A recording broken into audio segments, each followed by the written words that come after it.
Alright guys, hopefully that recorded. I can see myself streaming.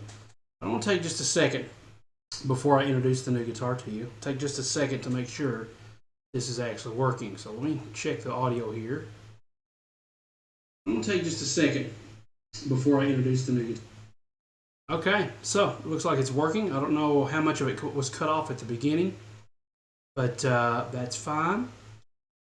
I decided to do this as an impromptu stream, and just wanted to let you know I got a new guitar. It's a new guitar day here, and this is my newest addition to my collection. This makes number 5. I have 3 acoustic guitars. I have 3 electric guitars. I've got a Fender Strat. You've seen that. You've seen the Ibanez that I've got. You've seen the Breedlove. You've seen my Martin.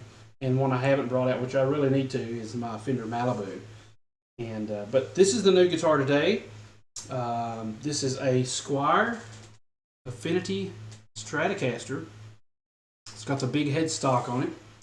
I'll go over some of the features and stuff like that here in just a little bit. But before I do that as well, I was going to go ahead and share some some links to the actual live stream.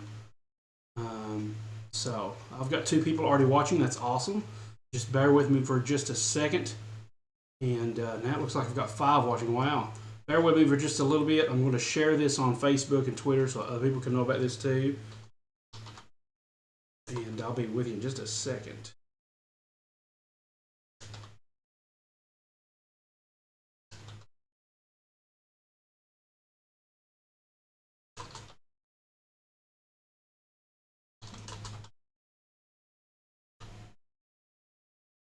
All right. Just copy that and post that to a couple other places here, and we will be done. And if you're watching this later, you can just fast forward or whatever. By the way, I'm just going to start right now. If you're watching this later,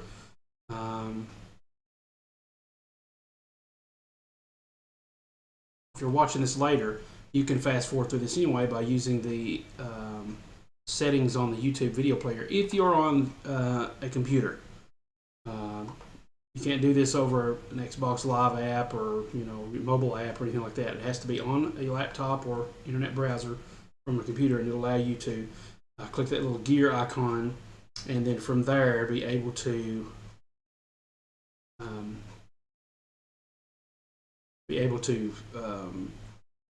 make the video go twice as fast. You can set the time settings from there. All right, so I'm going to share this on one more place here and then get started. And so Alec Bourne is signing in from Italy, Florence, Italy tonight. Awesome. And I've never used a Tonewood amp. Not familiar with those. I will be checking and monitoring the chat here and there. Just got a new HD 28V yesterday. Cool. That was from the Reformed Center. Okay. Interesting name. But I'm going to go ahead and start here. This is my first live stream. Don't know much about it. But I've been using a free software called Open Broadcast Software. And I'll try to share my screen here so that you can see that. And you can see what that is called and where you find that. It may be doing something weird here in just a second. It looks like it shows multiple screens. If I move this thing actually over here, you can see this. This is obsproject.com, and you can get it your Windows, Mac, which is what I have, Linux. This is Studio Classic. Both of these, as far as I know, are free. This is what I'm using to actually broadcast live here. It's pretty easy to set up. Nothing too hard.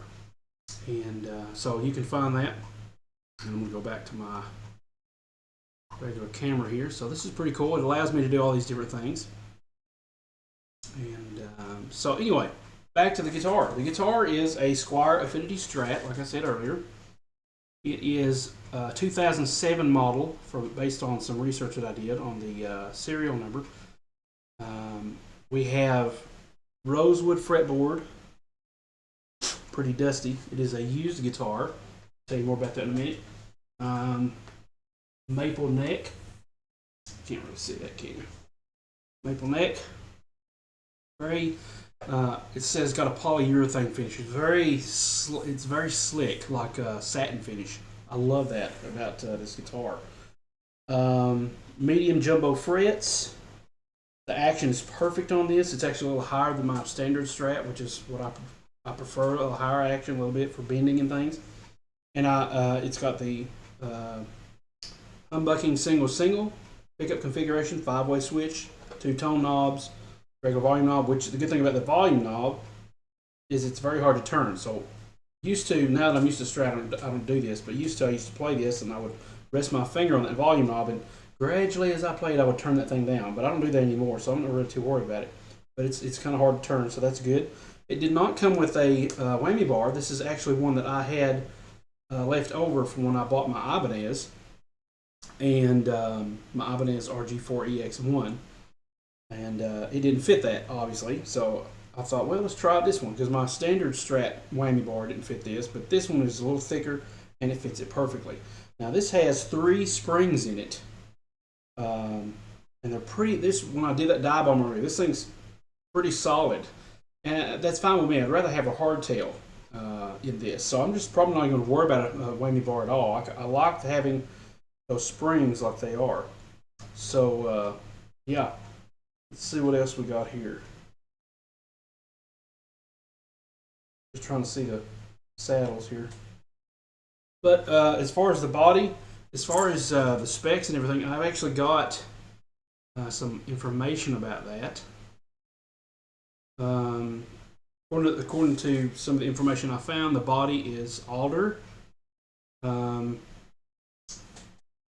And if I'm not mistaken, it's quite a bit lighter than my Strat. But this is supposed to be alder, if I'm not mistaken, according to these specs. Alder, the neck is maple, rosewood fretboard, 9.5-inch radius. I don't really keep up with that. I'm not really familiar with that.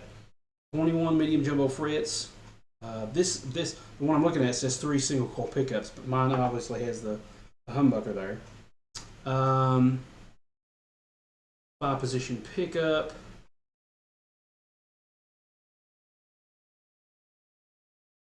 Regular tremolo, regular tuners, 1-ply pick guard. Yeah, this is a 1-ply.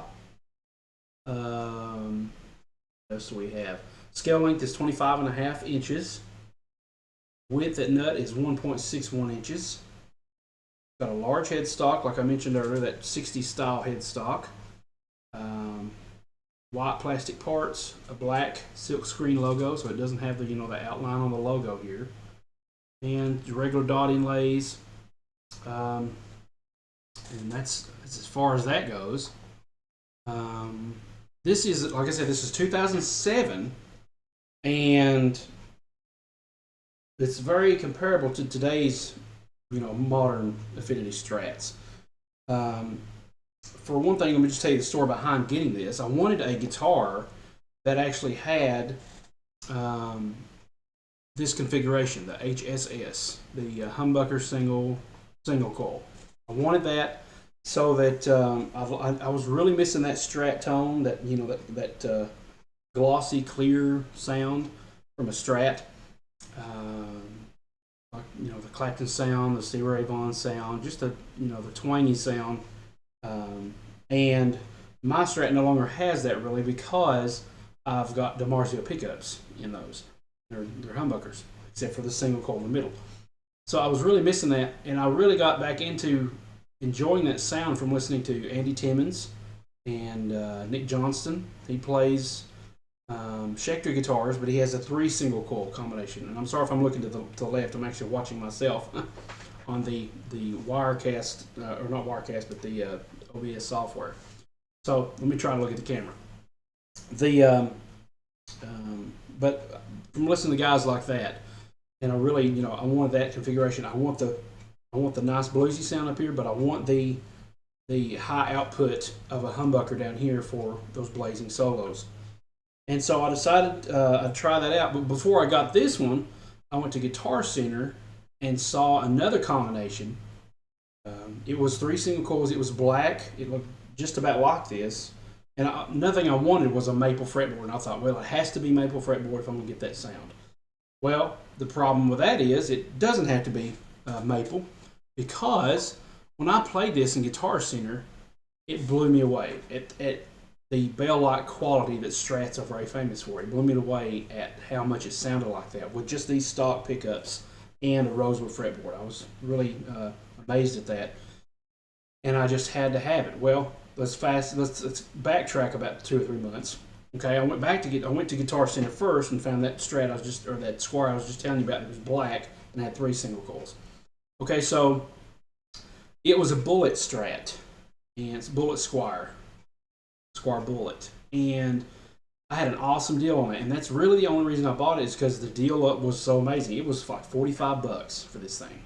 And I said, man, I know I can get a return on investment. I know I can sell that for a profit, because that's cheap for a guitar, especially a beginner guitar. Well, I bought it, and I thought, well, let's try it out, and I didn't like it. The machine heads, the tuners would not stay in tune. Just didn't play as well. It didn't feel as good, and I didn't hardly ever take it out of the case because it just would not stay in tune. And I'm very picky about my tuning, so I decided, well, we'll just see what we can do. About a month later, I decided, well, I can't get anybody to buy it on LSN. Nobody seems to be interested, so I took it to the local music store and put it on consignment. Well, long story short, I got a check in the mail maybe 3 weeks later for more than double what I bought the thing for. Okay, so I was ecstatic, and I was like, well, good, this is extra money that I can use to buy me a better guitar, because really what I wanted, not only just a guitar with these specs, but I wanted a guitar to take to private lessons, and preferably to keep at the location where I teach private lessons, so that I wouldn't have to lug a guitar around all the time. Well, that's probably not going to happen now, because I really enjoy the sound of this so much. I'm probably just going to leave it here and do some recording with it and things like that, making videos and different things like that, instead of taking it and leaving it at the music place I teach at. So, still wanted to keep on the lookout for a good guitar. We ended up at Guitar Center about a month ago, and I pulled this down off the rack, and this one only costed $50. It was on sale for $59.99 used. And I mean, take a look at this guitar from side to side here. I couldn't find. Now, I didn't really look at this very hard, but I couldn't find any scratches, any scuffs, any fret wear. The headstock is in pristine condition. The neck is in pristine condition. When I played this thing, it was so easy to play. It was like playing butter. I mean, it was just amazing. The strings were bending right. No getting stuck on the neck. Everything felt nice. And for one thing, it's very light. Affinity, Strat Affinity, Squier Affinities. I don't even know how to say that, what order it goes in. But apparently they're lighter because they're thinner. The body's quite a bit thinner, which you have to really watch out if you decide to change your pickups, because the body cavity is a lot more shallow, because there's not much wood that's carved out. So like I said, all this, not a scratch on it that I could find. And I didn't really, look at it in detail, but I really couldn't find anything wrong with this guitar. Plus the plastic on it. I'm going to see if I can get the right glare on here. The plastic is still on the pick guard. You might be able to see these bubbles down here. Those are bubbles where the plastic is still on here. Somebody left the plastic on here. So they sold it. They put it on the side, and it came with this leather Levy's strap. I mean, Levy's is a good brand. I mean, $50 strap right there, probably. And it's already broken in. It's well worn. Came with it. I paid $65 for it, but like I said, I had already sold the black one before that. And so that check that I received from the black one paid for this guitar. So really, I was not out of any pocket, and I just got back, I guess about an hour and a half, couple hours ago, from Guitar Center in Knoxville with this puppy in my car. So now I have my first ever red guitar. Woohoo! Celebrate, because everything I have is blue. My brother gets on me all the time for having blue guitars. I want to get something different. Well, now I finally have a red guitar, and I know what I've decided to name it. I'm going to name it Scorch. That's the name of this guitar because it's red. It's got a blistering sound to it. And I've got Alec Bourne asking to hear the thing. So let's turn this thing up and quit talking for a while and just play around a little bit, see what I can find. I've been having a lot of fun with the octave or whammy pedal from my Digitech RP355. That effect. So I'm just going to play around with that just a little bit, and then I'll probably put it on a different channel that you can hear the Stratty sound a little bit better. So I'm going to go ahead and get this camera down here where you can see the magic happen. Let's see what happens.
Alright, so that's the down low, and that's the preset that I've called it. I've got a whammy going to a lower octave, and then a higher octave.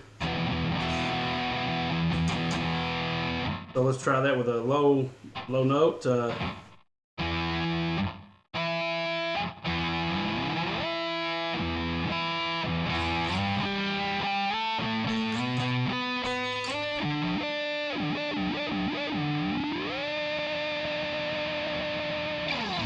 Cool thing I found, if I put it on the middle position where there's only a single coil and it's humming real bad, and I rock the pedal, it has that little sound to it. Okay, so that's down low. Let me go ahead and I've got an actual software that allows me to control the presets from the computer.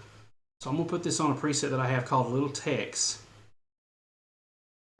which is the bluesy sound that I like to go for. I'm actually going to turn the pickup simulator off. That way you can hear a really good sound of what it's supposed to sound like. Okay, so let's try that. And I'll get to the chat window in a moment, guys. I just want to play a little bit. Let's see if I can turn that up just a hair.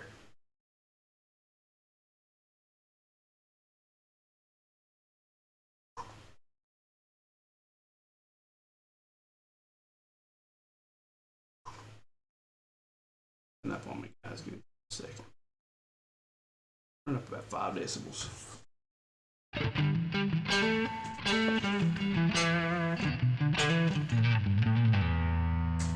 And I'll turn the preset up too. That might help.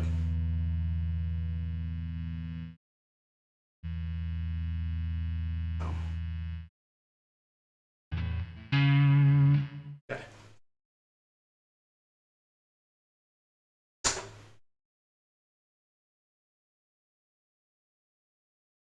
Trying to get all my settings here.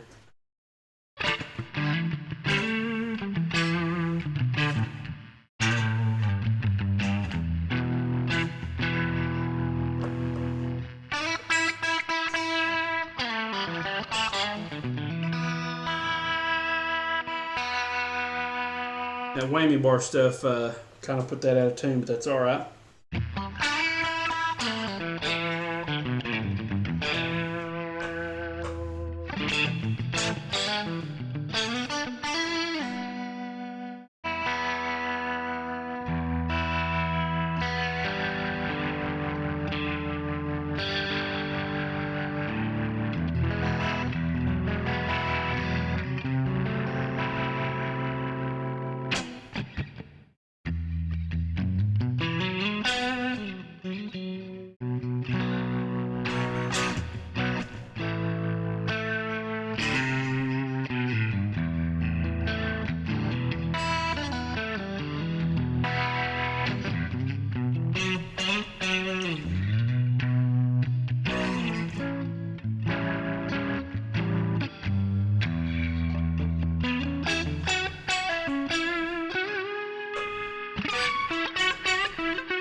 bit of hiss in here because of these single coils.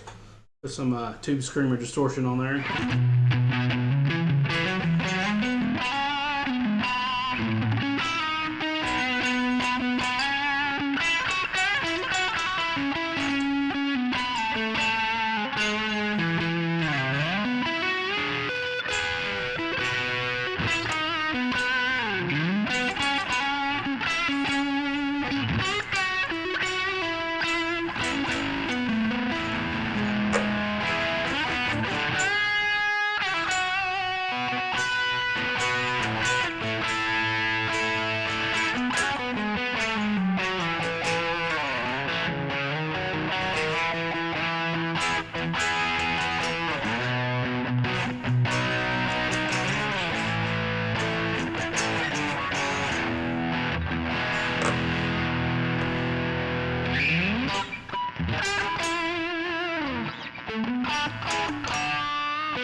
Quite a lot of buzz there, but sounds amazing to me. I mean, it sounded really good. I actually tested it out on a PV Viper VIP amp. I actually have a PV Viper, and I wanted to test it out on an amp that was very similar to one that I used, and it sounded amazing. It sounds really good to me on this setting here.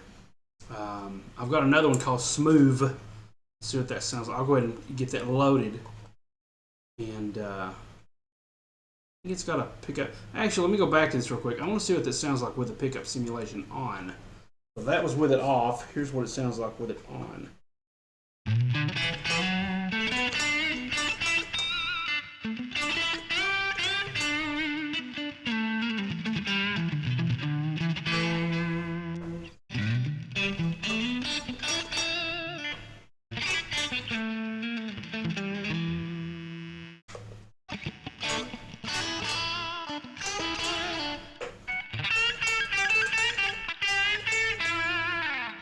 Here's without.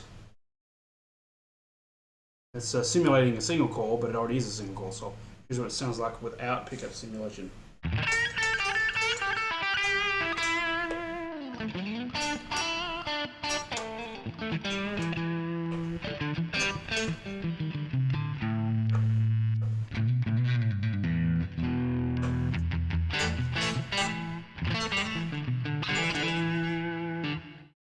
Okay, so it's just a little bit more nuanced, a little bit more, you can hear just every little sound when you have the pickup simulator on. Pickup simulator on, put it off. Just a little bit more, you know, trebly, I guess, for lack of a better term. So just let me check the chat real quick and see what all is going on. HD 28V. Now it looks like there's a little bit of a delay. I'm watching the live feed and it's doing a little bit of a delay. I don't know why. I told it not to have a delay on the streaming here.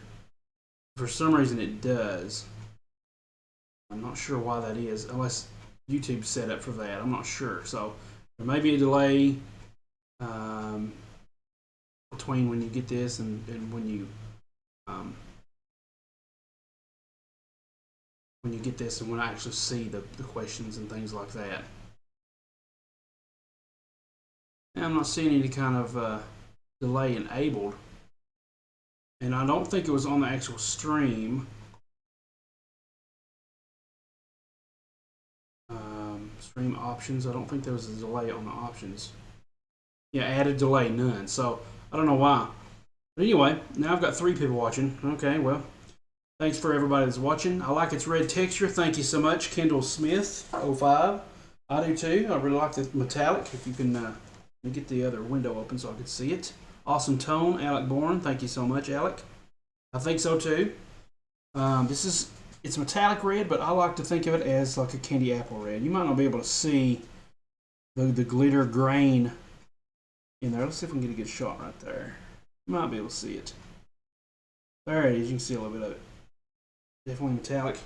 And like I said, the plastic's still on here. Really excited about having a new guitar.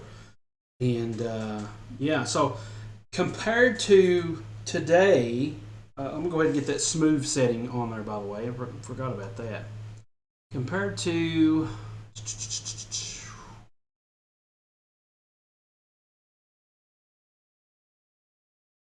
Okay. Compared to today's Affinity Strats, like I said, this is a 2007 model, but compared to today's Strats, on the Fender site, matter of fact, I'll just go ahead and share my screen with you on that. Just go ahead and do that. I'll just do a display here. I will share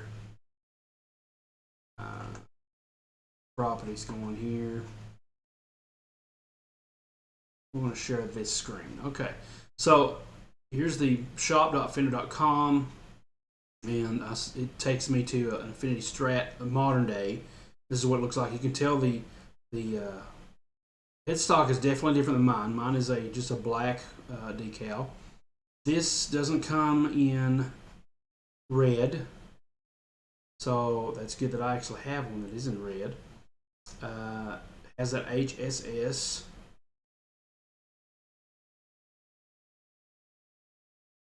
Okay, so if we go down here to the actual specs, and also notice this, guys, I paid $65 for this thing. Actually, it wasn't, like I said, I got the money out of that other guitar when I sold it, so I've actually not really out of pocket. But the cool thing is that it looks like you can still see. I don't know how this is going to work. This open broadcast software, it looks like you can still see some of me. So if you can, that's fine, whatever. But over here on the screen, if you notice it, the price here. This is a $200 guitar, brand new. And if you look on eBay, Sweetwater's selling it. You know, the newer ones for $200. Here's Sweetwater here. Same guitar, but it's available in this Lake Placid blue. Okay. Now there's the other. Like I said, you can see that mine is bold, solid black, and they've got the outline on here. This is in Affinity Strat. Affinity logo is typically up on the headstock at the very top, and they're selling these for $199 for brand new. And like I said, this guitar, by looking at it, it's basically a brand new guitar. I don't see a thing wrong with it. Okay. Now let's compare what they say is the specs on this thing. Okay, so Sweetwater, and here's Fender. Body material is alder, body shape Stratocaster, body finish polyurethane. I thought the neck was polyurethane. One website said that, but the neck is obviously a satin finish, if at all. I mean, it just feels so nice and sanded, smooth. It says polyurethane here for the neck as well. So you got a maple neck, C shape. Now I'll be honest with you, this neck feels a little bit less of a prominent C shape than my standard Stratocaster, and I kind of like it. It's pretty thin to play on, so I can hit some of these, these nice licks. I don't have to worry about it too much. I'm not exactly sure if I think this feels kind of like these comes with tens. I'm not sure. These strings feel pretty thick compared to what I'm used to. And if they are tens, then that's definitely something to consider.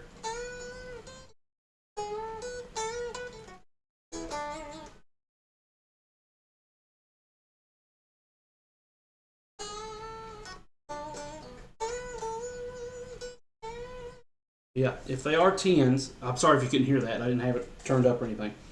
But if they are 10s, they feel pretty comfortable. I might consider going to 10s on my other Strat. I don't know. But anyway, you can see here all the different specs. You've had a little bit of time to look at all these. Synthetic bone nut material, medium jumbo frets. And so they're the same specs as the other one I showed earlier, which was the Amazon one. And this is for the 2007 model. But obviously mine's a humbucker here in the bridge, but this one's not. So, and now that was the specs for Fender. This is 9 to 42, but these feel like 10s. They look like 10s. They're pretty thick. The other features, silk screen logo, electronics, standard humbucking, standard single coil Strat. These are the specs for the up-to-date models, okay? 1-ply white plastic, 4-bolt standard neck plate. Here's the Sweetwater specs for the today's newer versions of these. Basically the same thing. Yeah, pretty much the same thing, all right? So from what I've been seeing on these reviews, switch back to me. What I've been seeing on these reviews,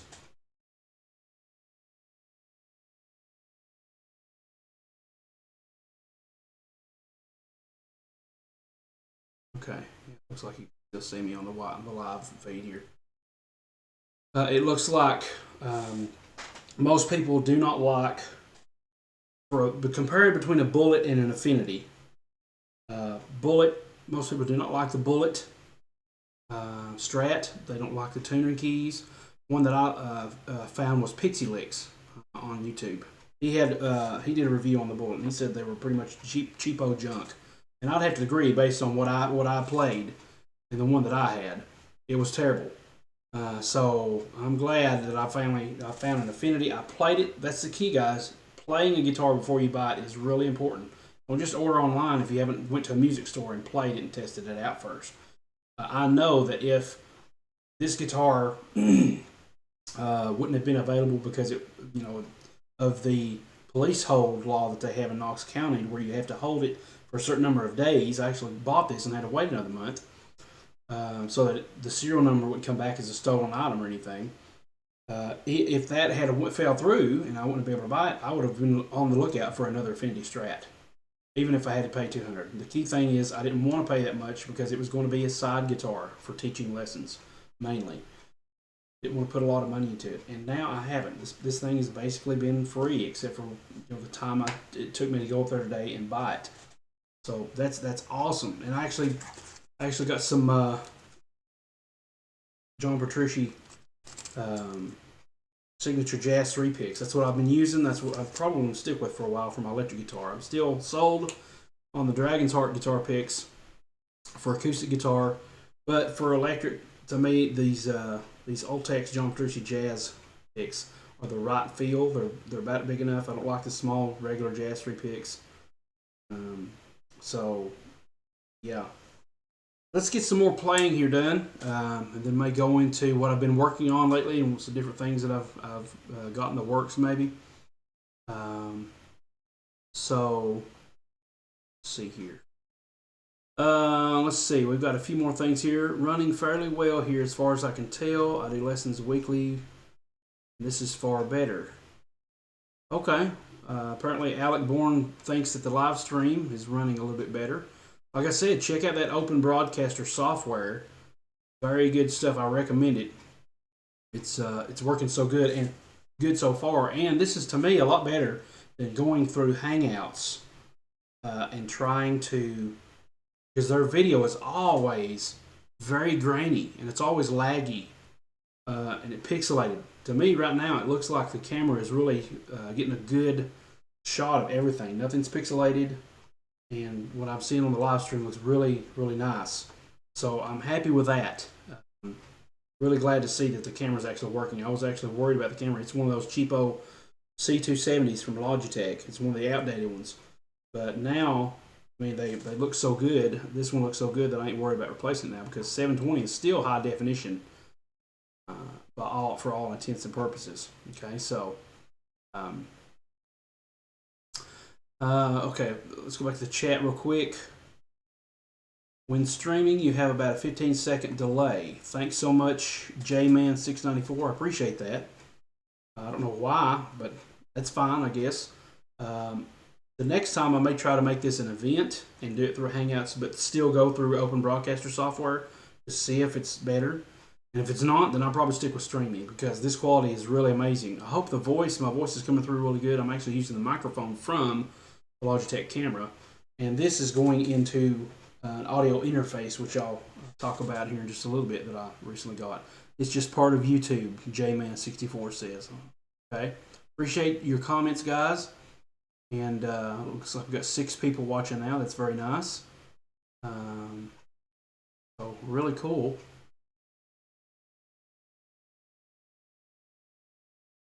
All right.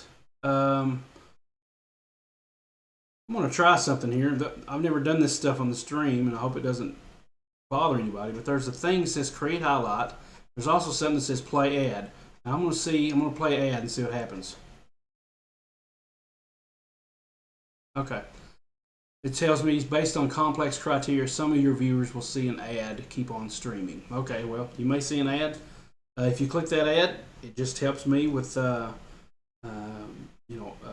little bit of revenue here for this channel, and I appreciate it. There's also a fan funding card that I don't know if it's popped up or not, but I put some cards on here, and one of them's fan funding, one of them perfect, really. Alec Bourne, appreciate that. So the streaming is going by really well. That's really good. Glad to hear that. Video quality, audio is really good. Thanks so much, Jamie. Thanks for your feedback, guys. So really quick, I'm going to go ahead and play a little bit more so I can think of some other stuff to talk about, and I'm probably going to wrap things up. There's not much else to tell you except it's awesome. I love this guitar, and I like the contrast between my favorite fluorescent shirts and the red. I think it looks really cool. So let me go ahead and load up my smooth combination here in my Digitech RP 355. Now I've got the pickup simulator off again.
playing, and I'm going to change this to add the pickup simulator.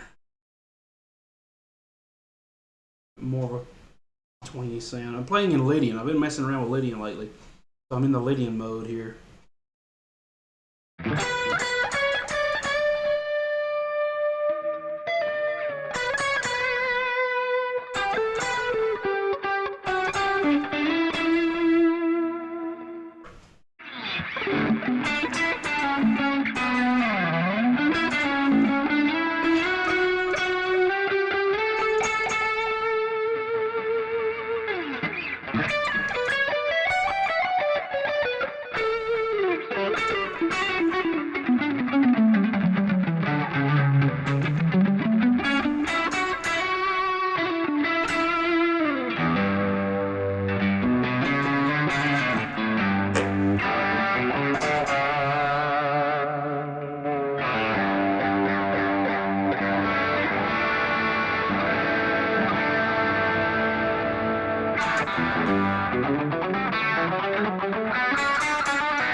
Man, that whammy bar is hard. That thing's hard to pull. I might like a little bit of twang, so I may take a spring out or something. I don't know. But yeah, that thing's in there good. They may have the claw really jacked up into the body. May have to take that cavity out and maybe see what I can come up with. But well, go ahead and put some tune this up real quick.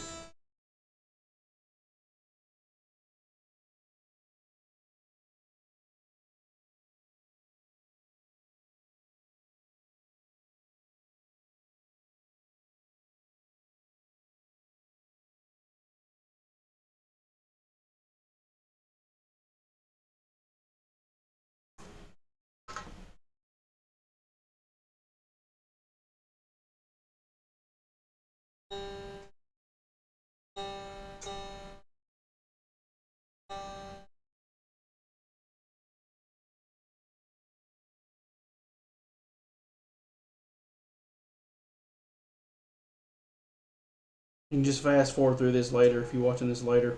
I learned this trick from a guy on YouTube called Frutua. I think he's Italian, Alec. So you said he was from Florence, Italy. He knows a lot about guitar stuff. And one of his tricks was when you get your guitar tuned, you get the whammy bar and you bend it down and you raise it back up. And then you continue tuning this way until it actually stays in tune. What that does is every time it gets out of tune, don't mess with your tuning keys. Just bend your bar and it will reset everything back in tune. Because there's what they're called pinch points. The nut is one of them. These saddles are another place. Even the string trees are a pinch point. It's where the string kind of gets pinched when you bend or when you move around or whatever. When you dive bomb, they get stuck in there, and so it makes the string go sharp. And his deal is you keep tuning until you can put it on the bar. That way, it kind of gets it kind of like a little zero position or something. I'm not exactly sure how that works, but makes really good sense, and it works. It works. I've had it work before for me, so that's what I kind of do. So that was smooth. All kinds of other presets I could go on and talk about. Let me check the chat window again real quick. Glad to know that everything is coming through very, very well.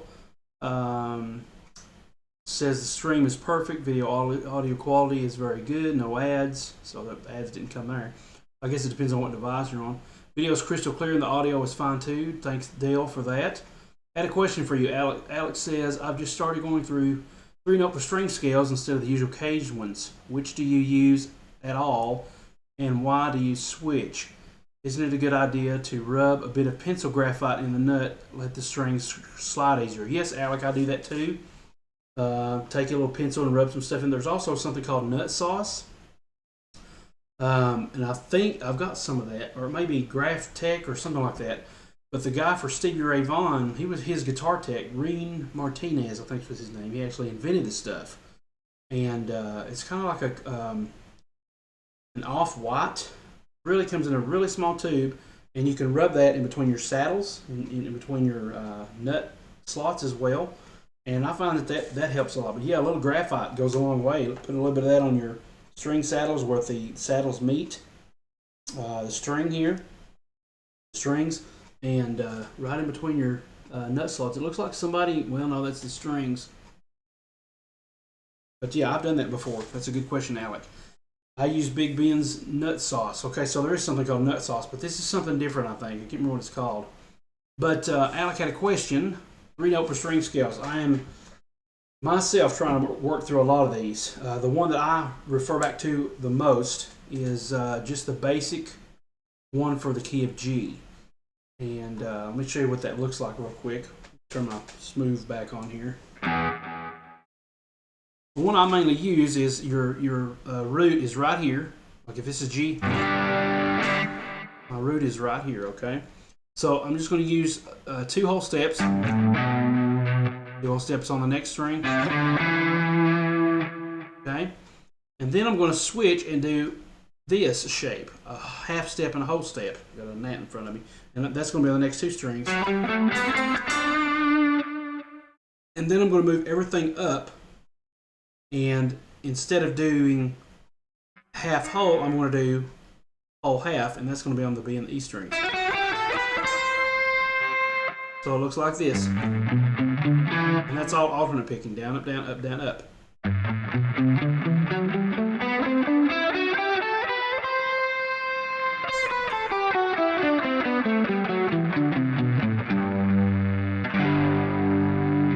Now that's the one I stick with the most of the time.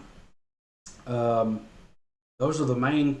There's 1 or 2 more shapes. But those are the main ones. You're going to have the whole step shape. You're going to have the half step, whole step shape, and you're going to have the whole step, half step shape. Now, on some parts of the scales, depending on which shape you're on, which phrase, you're going to run into something else. And here's what where that comes in. There's 2 right there, so you're going to have a whole half, and then you're going to have a whole. Let's keep going. And that makes the next one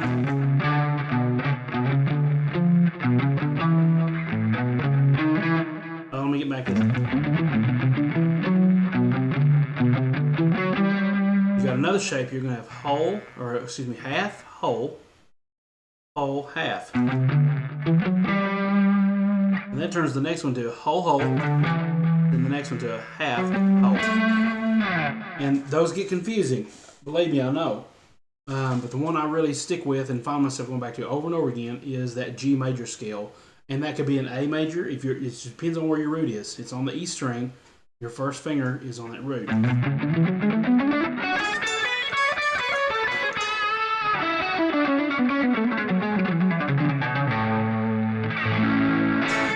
But that's for A. And you can move that up. You can do that in E or wherever. That's for major. And for minor, I'm sure you could do the same thing. If it's E minor, use the G major scale, and you have the same thing.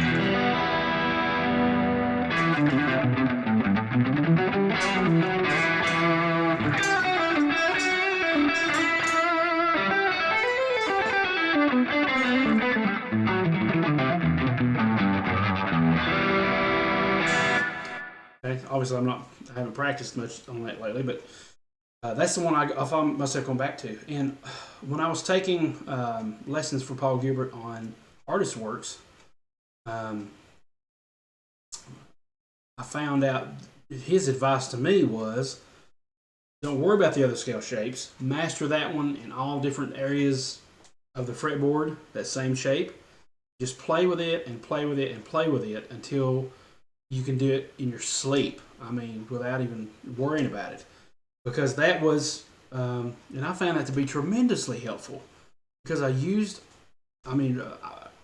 tried to exhaust all the different things I could with that, and there's still much more stuff I can do. But every time I'm lost or don't know what to do, I can always fall back on that and then kind of sprout the other scale shapes from that. So if I'm right here,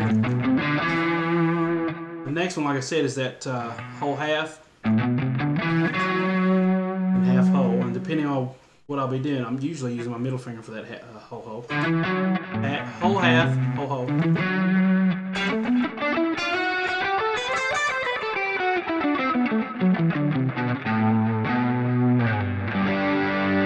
And so I can maybe start with the next shape and then go back to what I'm familiar with. The next shape and go back to what I'm familiar with. The previous shape, go back to what I'm familiar with.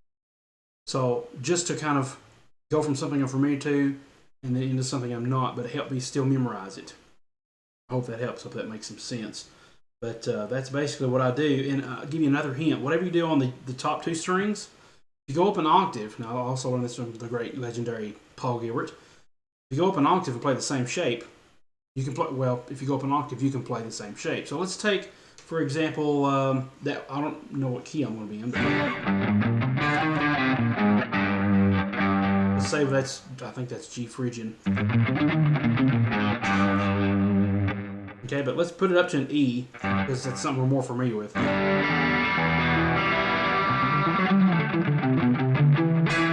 Okay, so your root is going to be on the A string. And so the shape is half whole, then whole, half. It's going to be the opposite of what the previous string was.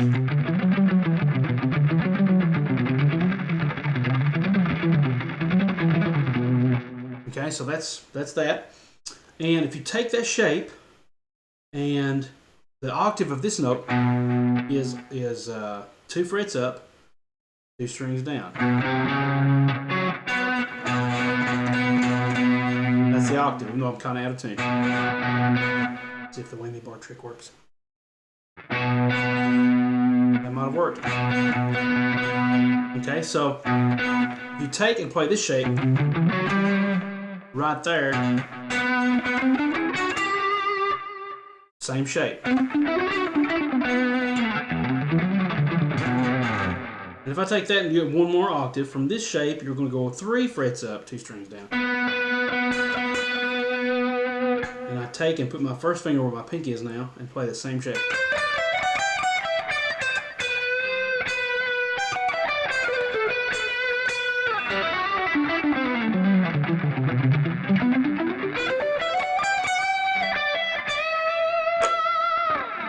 You play the same shape. And that's how Paul Gilbert and a lot of people, when you start seeing that, you recognize that everywhere. A lot of people use that.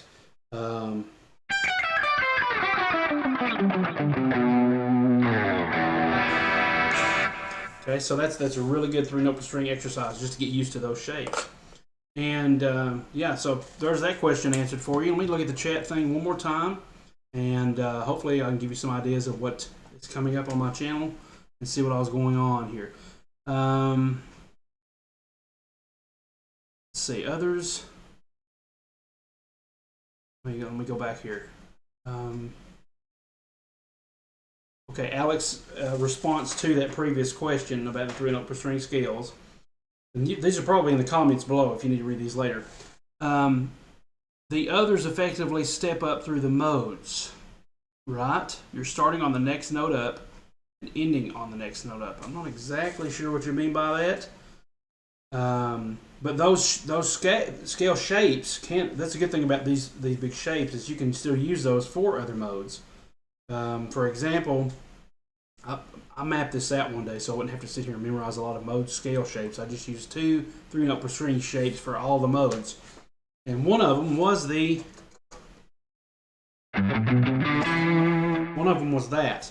The one I just showed you, the first one.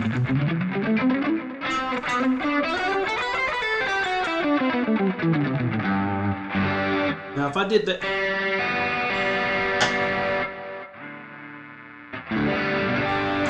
If I did that, like let's just say, I can't remember exactly where, but if I did that 2 steps up, but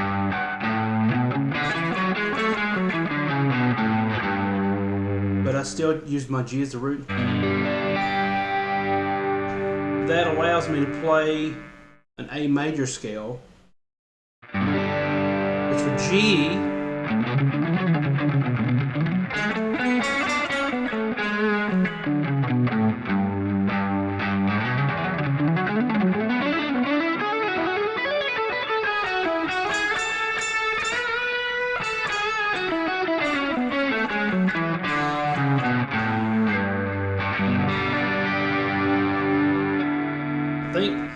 That sounds Lydian, but I could totally be wrong. Let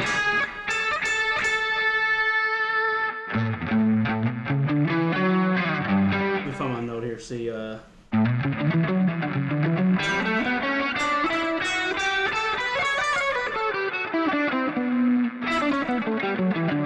the other scale shape I'm thinking of. Let's see here.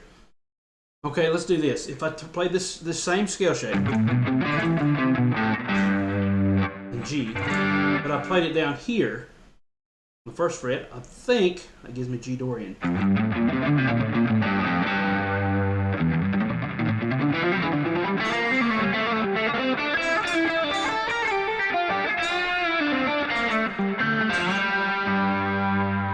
I'm pretty sure that's G Dorian. If I played that.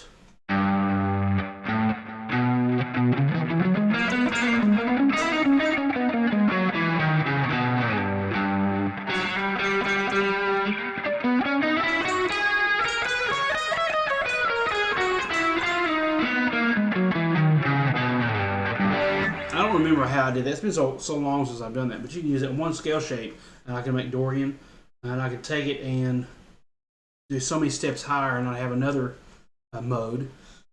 Kind of hard to explain all that. It's been a while since I've done much of that.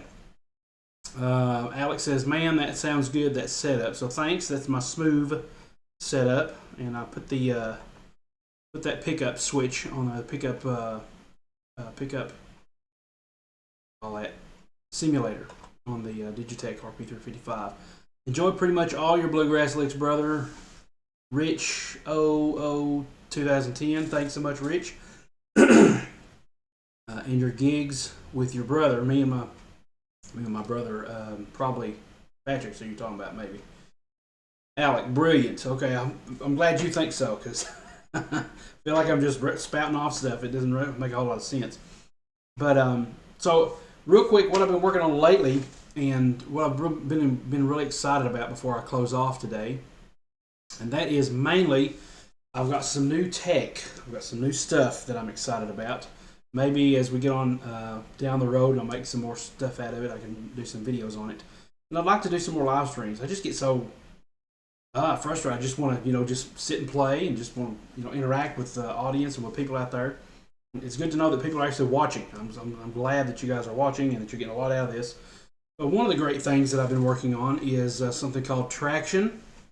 This is a recording software, and I'll go ahead and go back to the display here and change the properties so that we're showing the main display.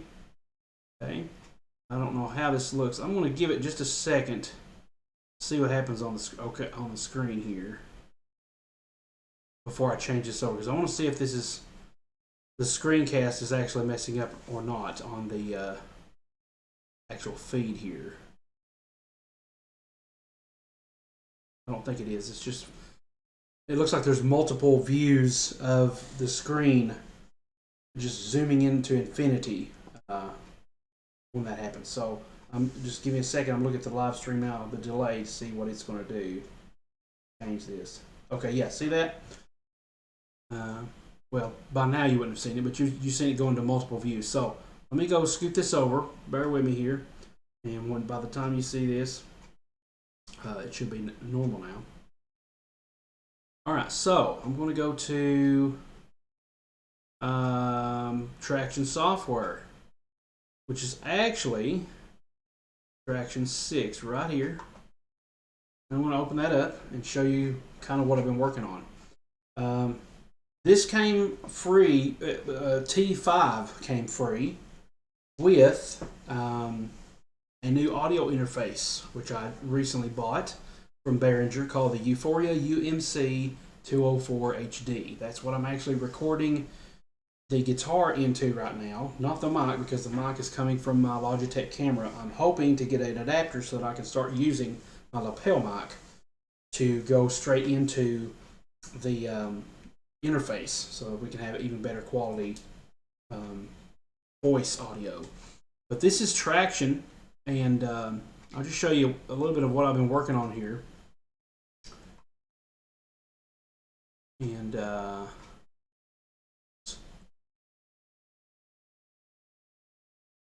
okay, so this is not an actual song. I've just decided to try to get used to this software by recording just random stuff. Okay, so this is probably unlike any other DAW, digital audio workstation, that you've ever seen. If you're not familiar with Traction, it's a great program. I really enjoy it. Has a lot of cool features. Everything's very nicely laid out, and Traction 5 comes free. With actually, Traction 5 is free right now that you can download, available at traction.com, and you can see how it's spelled. T-R-A-C-T or T-R-A-C-K-T-I-O-N.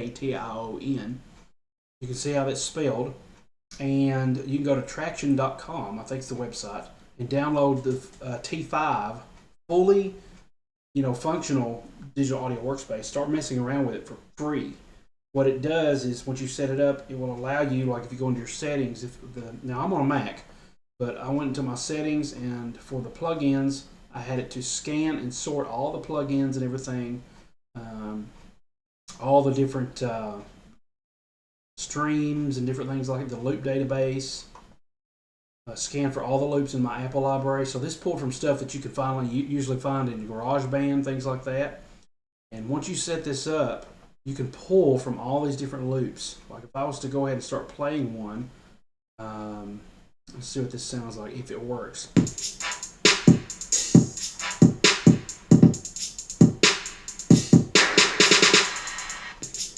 Okay, so there's a ton of these. I mean, there are libraries everywhere. I mean, you can probably see how small this scroll bar is.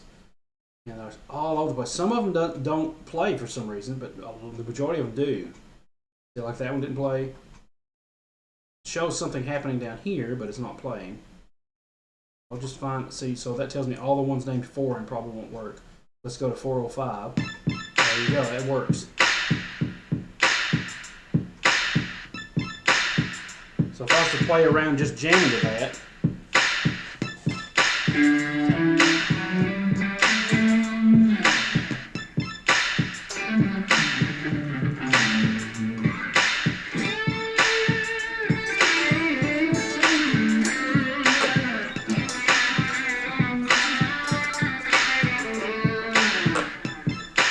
okay, so that's pretty cool to play around with. There's hundreds of those, all right? And that just pulls from your own databases on your own computer. But Traction 5 is totally free, T5. You can upgrade to version 6 if you buy a Mackie or a Behringer product that is one of the, what's the word for it, that qualifies. And this USB interface qualified, and I was able to use Traction for a while I waited for the audio interface to come in, and got used to it and really enjoyed it, and how easy it was, and how customizable it was, and how all these cool little options you have in here. And I'm not going to get into what all it does and everything. I just want to show you some stuff I've been working on just to play around. Okay, so I'm just going to take and go one by one, let you listen to some of this stuff that I've been working on, just recording my own ideas. All right, so let's get over here and nothing else. It's kind of, let's see here. Okay, now apparently it's in a window, but you can see all this. I didn't realize that most of it was hidden. But here's over here on the side is basically some mute and solo controls. Okay, the way this works, there's a mixer over here. All your mixing stuff's over here. And below this, you can't really see it, but below all this is a whole menu where you can see all this stuff. I am not sure why not capturing this, but it's not for some reason. But anyway, there's a whole menu of stuff. When you click on something, anything, there's a menu that happens at the bottom of this. And you got all these different, presets and tracks and everything over here. You can close this out so you can have more room for working here. And there's all these other different effects and things over here. But anyway, let's listen to some of the stuff that I've been working on here. We'll solo first track.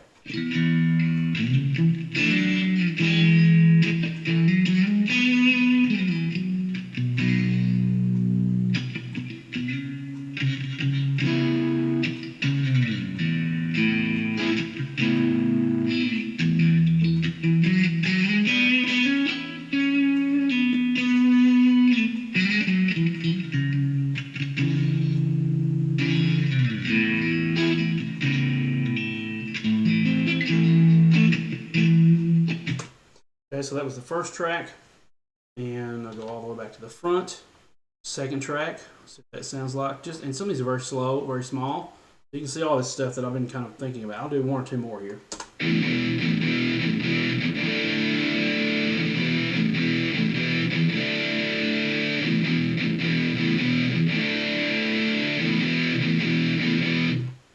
That's just a simple riff that I'll come up with.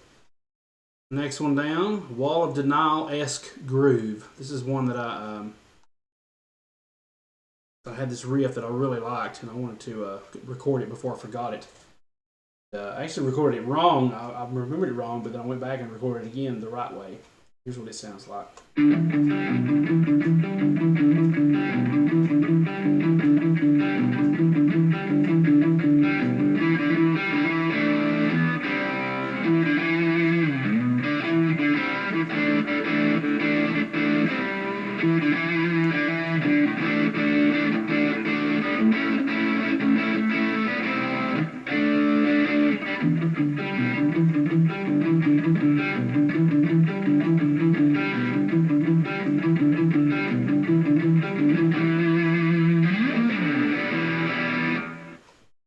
Cool stuff.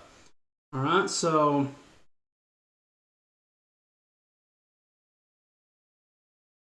let's see. All right, so that's that one, and we'll do one more so you can see some of the stuff working. Actually, here this is actually one of the loops that I dragged from over here. I really enjoy the way this sounds. Listen to this. It reminds me of Nelly's. Yeah, I think it's what it's called. I don't know why, but it just reminds me of that. Here's what it's called. It's called Epic Delay Synth. Here's what it sounds like.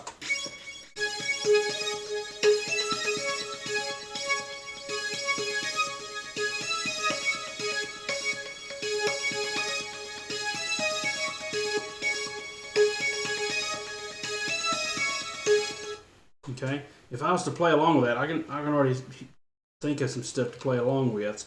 Let's find the key first.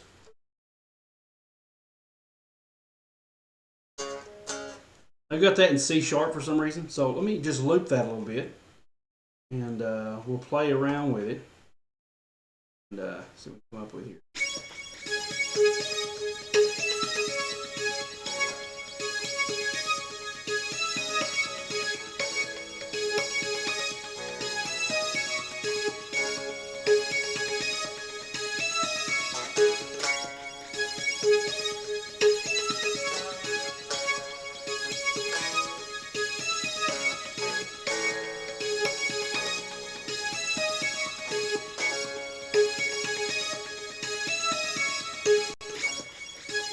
Cool stuff. Cool stuff. All right, hope you could hear that.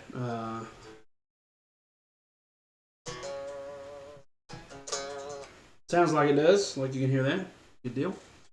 But yeah, you can just kind of see all this stuff that's going on.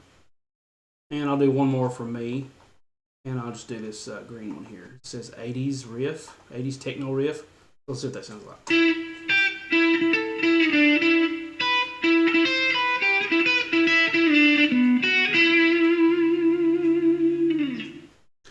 Okay, I remember playing that now. If anybody knows that riff, let me know in the comments. I've been racking my brain to figure out what that is. I'm sure a lot of you know that. That's an 80s riff, like a synthesizer riff. I don't know if that's a song or what, but if anybody knows that, please, by all means, let me know, because I would love to hear that song again. And I don't know how in the world to search for that by Google. I don't know if Google has an audio search or not, but that would be awesome to see that. So anyway, that's Traction for you. Been really working on that. Really enjoying playing around with that, and I'd like to just start recording songs and things like that. Not really videos, but just sit down and create songs, and maybe one of these days hopefully make an album. I've kind of got some ideas about that. So that is Traction. We'll go ahead and save everything there with that, and go ahead and go back to this and capture device back up here. The other thing, like I said, was the UB or the UMC 204 HD. You can look that up on Behringer. I don't want to spend a lot of time doing the screen capture and looking that up right now. But you can check that out on the internet and do a search for that, and you'll be able to find that as an audio interface. It's got a lot of good features. It's got modest preamps in it.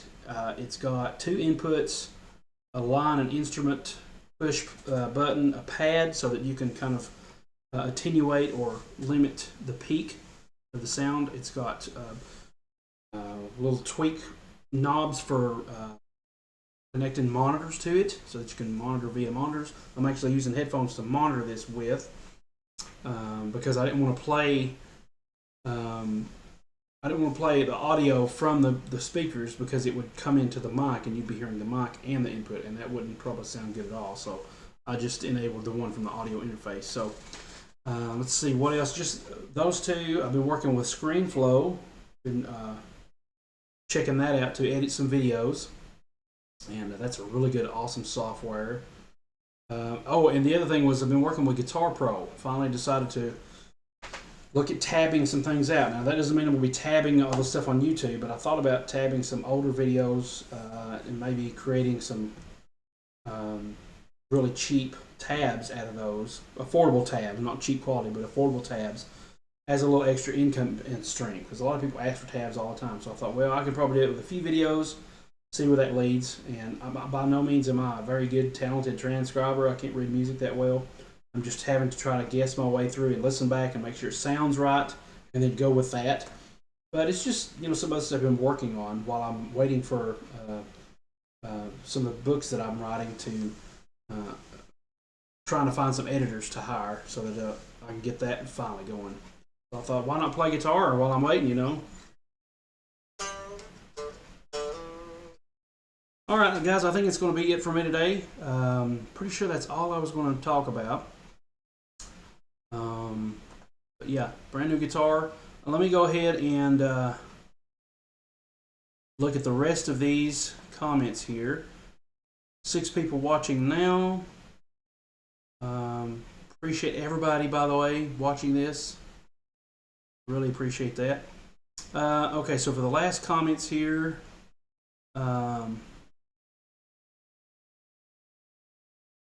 Alec Bourne, it's confusing stuff. We're talking about, the 3 notes per scale earlier. It's confusing stuff. Thanks for all your answers so far, mate. Learning a lot here. Thanks to you, Alec. I hope you are. I'm glad you are. Then Rich, he's got 4 or 5 comments in a row. Nice to know. Can you use the samples commercially? That's a good question. Those samples came with GarageBand. And I think GarageBand is available for personal or commercial use. Now, don't quote me on that. I'm not sure. And I'll probably be using a whole lot of them. I'm actually going to create my own drum beats, probably. There's a cool little drum software that I decided to use, and I can't remember what it was called. Let me see if I can find that real quick. It was free, and actually, I can find it real quick because I know which folder I saved it in. Go to that real quick.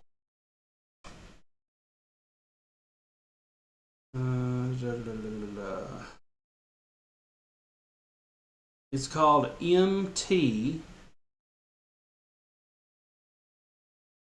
Power Drum Kit. And sounds pretty good, actually. If I go back into Traction, by the way, I'll just do that. Go back into Traction. Go back into the screen sharing software. Before I do that, though, let me check the rest of these comments just real quick. Talking about the samples commercially, not sure about that.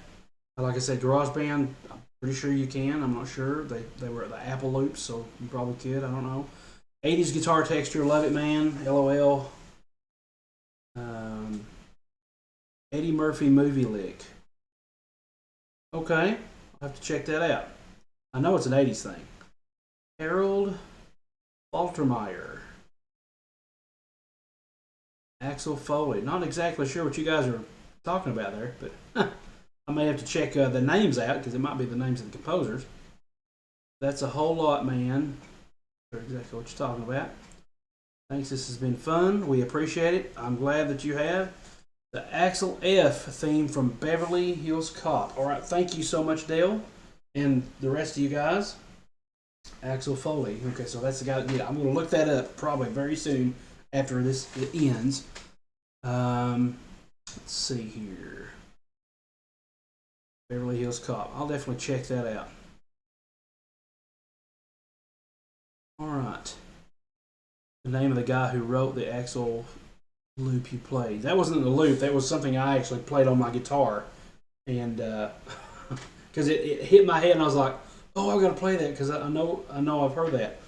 So really quick, go back here to that drum kit. I'm going to go ahead and share my screen again. I'm going to open up Traction. And I think I know why it's not sharing the whole screen is because the monitor I'm dragging this to is a smaller monitor than the one this is on. So what I'll do, no, I won't do that. Sorry guys, this is taking just a second. I've got too many windows here. And my mouse, of all things, my battery's died for my mouse. I don't think those are ready yet. No. So I'm using it's a Logitech keyboard that I've got. I'm using it. It's got a little trackpad over here, so I'm using that. I've had it for a while. I'd really like to get a better keyboard. I'd like to go back to the Mac Apple keyboard with a number pad, but that's a little too expensive right now, especially considering that I'd rather have a guitar. I'm sure you guys can understand that. So anyway, let's go back to the display here and show you the example of the drum kit here. All right, so I'm going to use this other project. All I have done on this one is just create a drum loop, and you do that in Traction. Like I said, you can look this up too. You do that in Traction by adding this little button, I think. Yeah. And then you create what's called a step clip. Now all these drums, they don't make any sound until you actually put a drum kit into this. And I'm using, as you can see, MT Power Drum Kit. Now and you can add more to this. I can add more drums here if I wanted to. I can't remember exactly how to do that. It's been a while since I even set this up. But if I was to play this, it's all chaos, but you can hear it sounds kind of like real drums.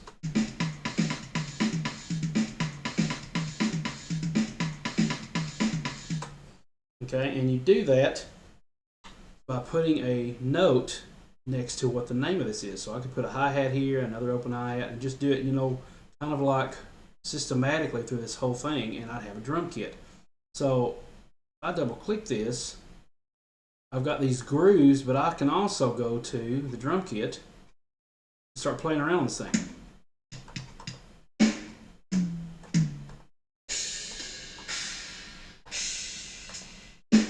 You could probably hook a MIDI keyboard up to this and have it work just fine, but that was just me messing around. There's also a mixer. There's also grooves that I haven't even looked at any of these, but I've got 4/4 grooves in a certain tempo. I've got more grooves, shuffle groove, 6/8 grooves. So I could start with these, and then once it's programmed in here, I can kind of tweak to my liking and then create a loop of all this. All right. So to find MT Power Kit, you go to powerdrumkit.com, right? And powerdrumkit.com will take you to, they just recently updated this. It'll take you to the actual page. You watch the video, it tells you some stuff about it. You can download it. And you've got some samples here, like the pop rock demo. And what it is an actual song, but the drums are from the drum kit. So here's what the song sounds like.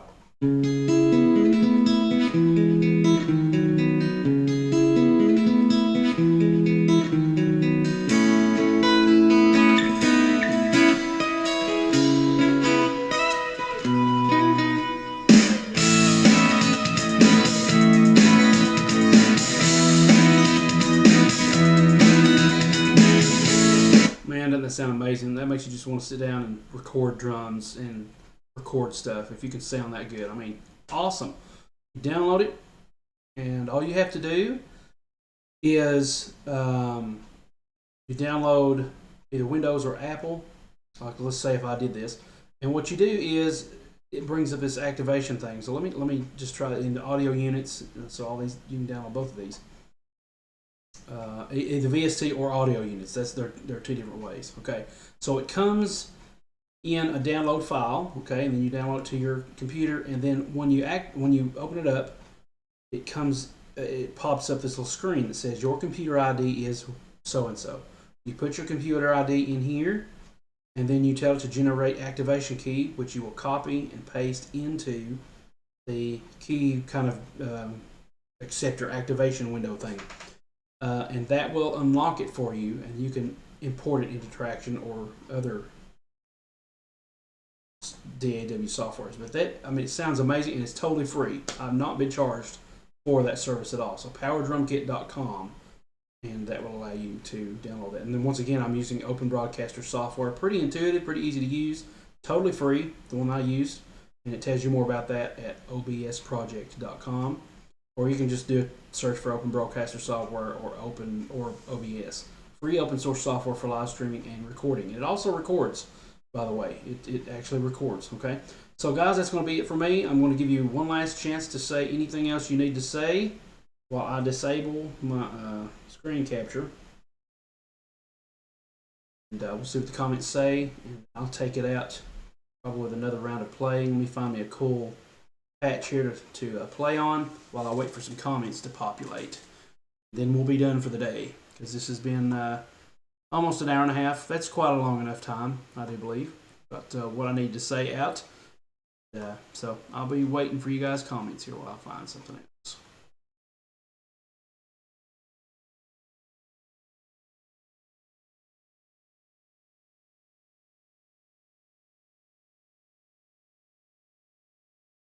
Actually, while I'm waiting, I'll play a little bit of some loops, and then I'll play it out later. So I'm going to play a little bit while I'm waiting for the comments.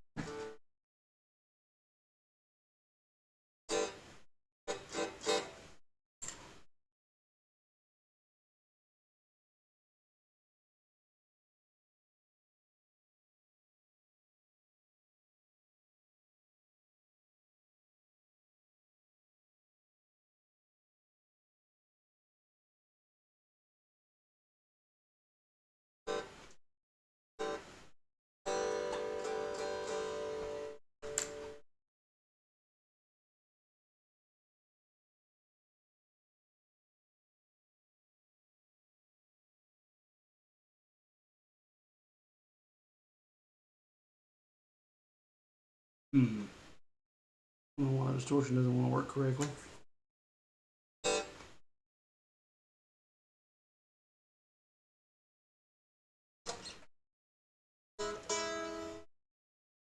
Very low.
Love wall pedals.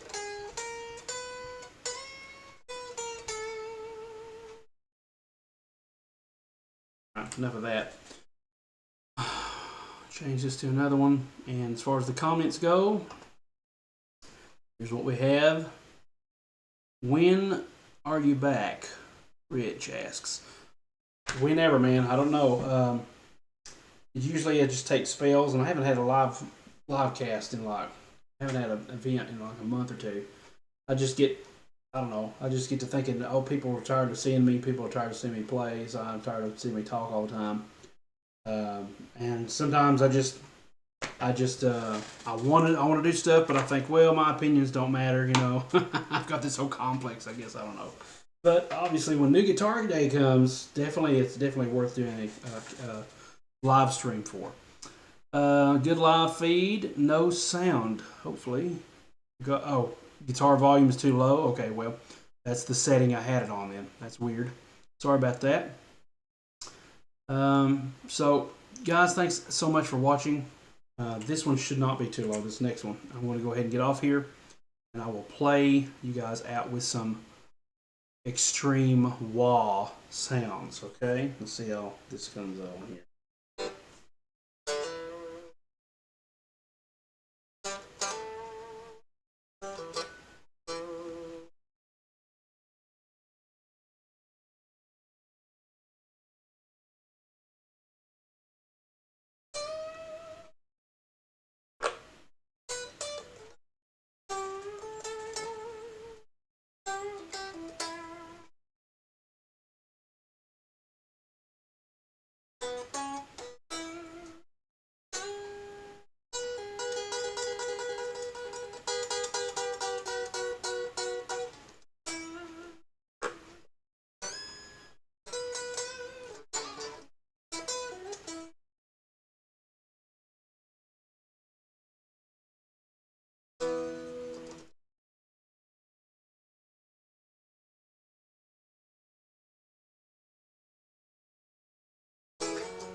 Thanks so much, guys, for watching. I'll see you guys in the next video, and maybe do more Hangouts like this. Thanks so much, guys. We'll talk to you later. And as always, God bless.